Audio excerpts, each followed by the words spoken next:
Hello everyone. Today I am in the hospital garden, heading into a round of chemotherapy. This round of chemotherapy is called S3. So I thought I would make a short update before I go into this round. In this update I can cover, what my general chemotherapy looks like and where this S3 that I'm going into fits into the bigger picture. So most likely, because I got complete remission, a signal of complete remission early on in the life cycle of my chemotherapy, most likely I am in what is called the low risk category of ALL, acute lymphoblastic leukemia. And the plan that I'm describing, the chemotherapy plan that I'm describing, is for this low risk category of ALL. Now, the overall treatment is 2.5 years, out of which the first 7 months are kind of heavy on the body, and then there is a maintenance phase where patients are discharged completely from the hospital, and they can just they have to take some chemotherapy medicines at home, and the body is allowed to regenerate and rebuild completely. So the first 7 months are kind of intense, and then the next 23 months are this maintenance therapy at home. I'm not yet in maintenance, I'm in the first 7 months. So in this first 7 months, I have already done 2.5 months, and 4.5 months are left. And then these first 7 months, they are kind of divided into 3 main phases, or let's say 4 main phases. So the first phase is called induction. This induction phase is the one that I've already done. This was the first around 45 or 50 days I had spent in the hospital. I was quite active blogging back then. Then the second phase, the one I'm in right now, is a phase called consolidation. Then the third phase is something called re-intensification or reinduction. This is actually, phase 3 is very similar to phase 1. Same sort of chemicals, same sort of mix. It is again like a 30 or 40 day phase, depending on how your side effects are. And then the fourth phase is again consolidation. So basically phase 2 and phase 4 are consolidation, and phase 3 and phase 1 are so basically phase 2 and phase 4 are similar, they are consolidation, and phase 3 and phase 1 are similar. The first one is called induction, phase 1 is called induction, and then phase 3 is called reinduction.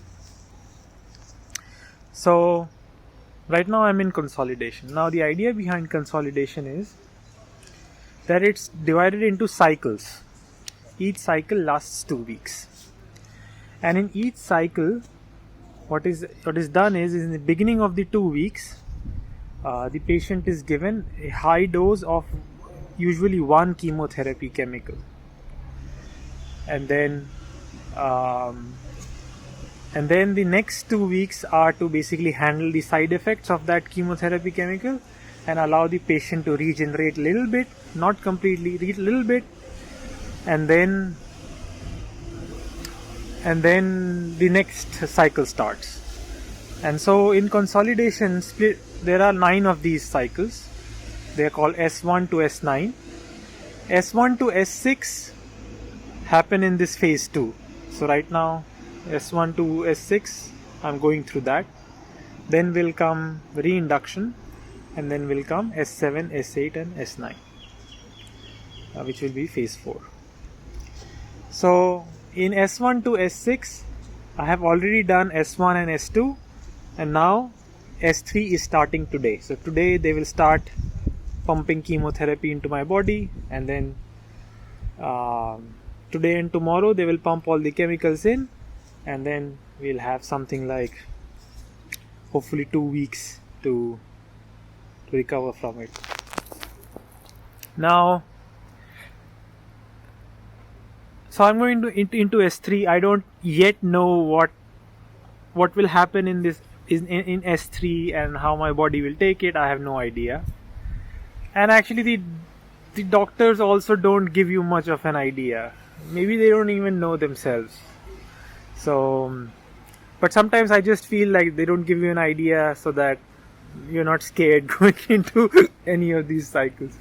So I'll tell you what S2 was like for me. So, and that'll be it for this video. So in S2 what happened was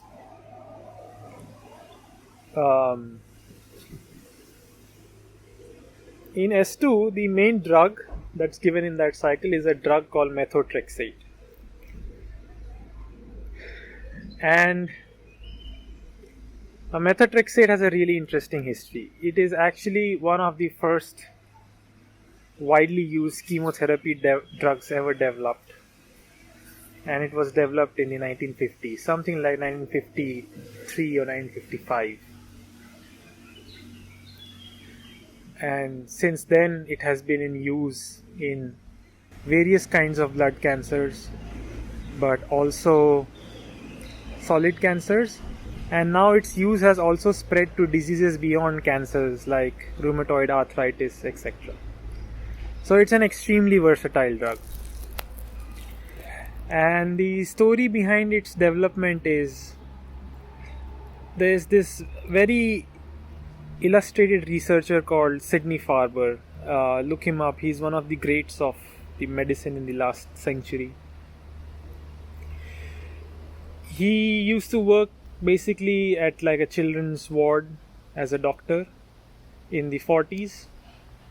For the 40s were a very dark time for cancer patients. So this the disease I have, ALL, and its brothers like AML, and even like types of lymphomas which are part of the lymph node, not of the blood, but they are also kind of related to the immune system. Children get these cancers a lot. In fact, the incidence in children is really high, and then incidence falls off, and then incidence rises again in old age, something like this.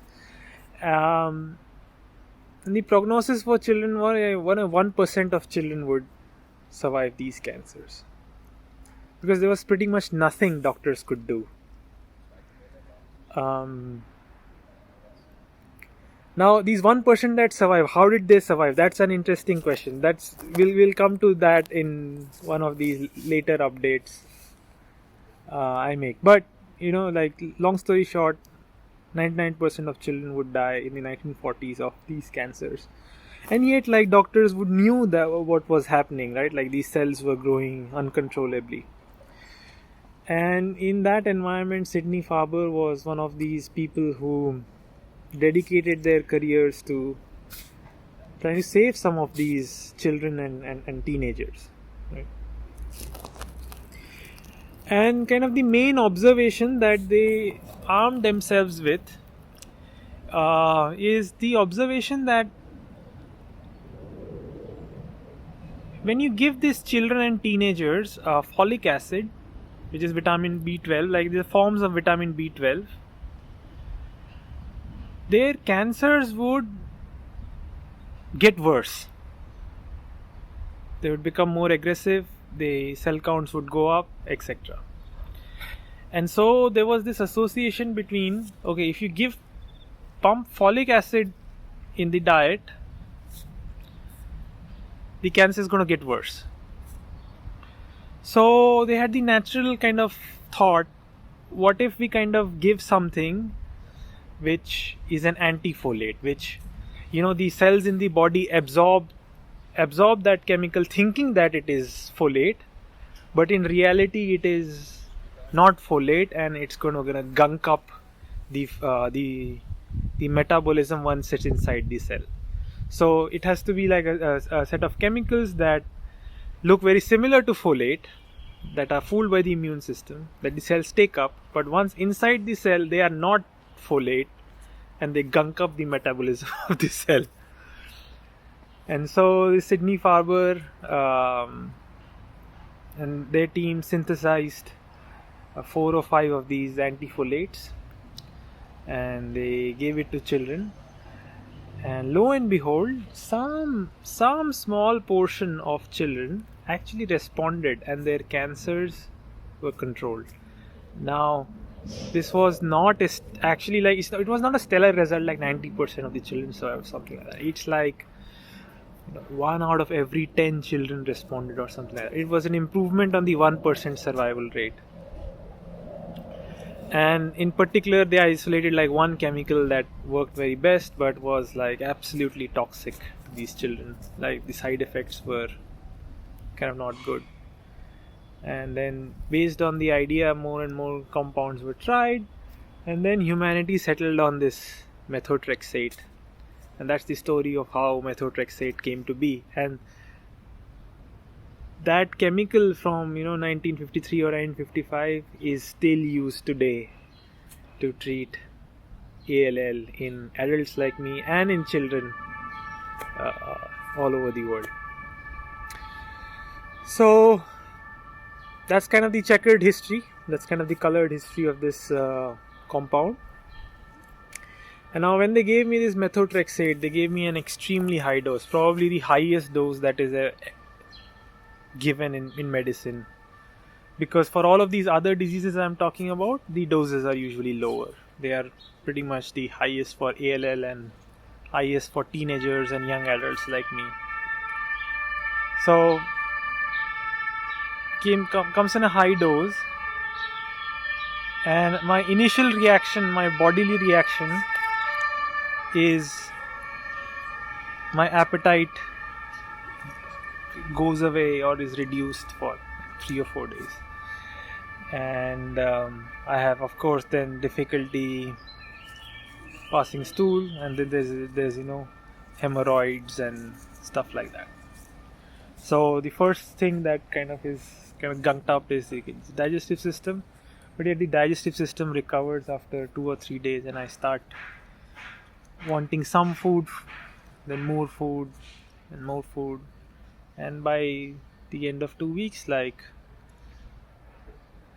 let's say even like a week after administration, my desire for food is completely back. But then the other thing this methotrexate does is, so the main side effect of methotrexate is that it affects all of the mucosa of the body. So mucosa is like the tissues of the eyes, the nose, the lips, the inner mouth, the intestines, the anus, etc. And it damages all of them. So side effects I feel is that my eyes are dry, and then I have injuries in the gums, the throat. And so the first week I don't have appetite. In the second week I develop these injuries, and then eating food is difficult because it pains. Every bite is a pain. And so that's and now I still have those pains, but they're somewhat reduced. They're addressed by painkillers. So generally, like last 2 weeks, harder to eat, harder to maintain weight, harder to gain weight, etc. That's one thing. The second thing methotrexate did was it damaged my kidneys. My kidney function was reduced by something like 50%. Maybe 40%, maybe more realistic as a number. Apparently this happens in around 30 or 40% of the patients. And then the recovery path is basically to drink a lot of water, and then the kidneys recover over 1 or 2 months. And my kidneys are on a recovery path. But in some patients, kidney damage often gets much worse, and then the course of the therapy has to take a different form. So methotrexate produced these 2 things that now I'm dealing with, and I'm going into S3. It's going to be different chemicals, and I'll give you an update on it later. So see you around.